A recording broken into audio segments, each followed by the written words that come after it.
Assalamualaikum dan salam sejahtera. Hai semua, selamat datang ke saluran TV PSS Insight Production. Hari ini kami ingin berkongsi dua maklumat penting berkaitan pengurusan sekolah bagi tahun 2026. Mulai tahun 2026, perhimpunan sekolah akan dilaksanakan dalam dua mood, iaitu bersemuka dengan hybrid. Perhimpunan secara bersemuka akan diadakan pada minggu pertama dan minggu ketiga di Dewan Harmoni. Manakala perhimpunan secara hybrid akan dijalankan pada minggu kedua dan minggu keempat di mana murid berada di kelas masing-masing. Murid-murid diminta sentiasa peka dan bersedia mengikut jadual perhimpunan yang telah ditetapkan. Jom kita saksikan pelaksanaan perhimpunan hybrid di sekolah. Jom!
Sekolah juga menyediakan kemudahan yang dinamakan lorong ATM atau dikenali sebagai aktiviti tugasan murid.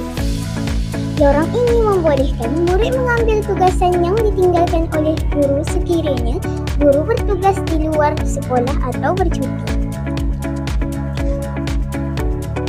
Murid hanya perlu mengambil tugasan yang disediakan dan menyiapkan mengikut arahan yang diberikan.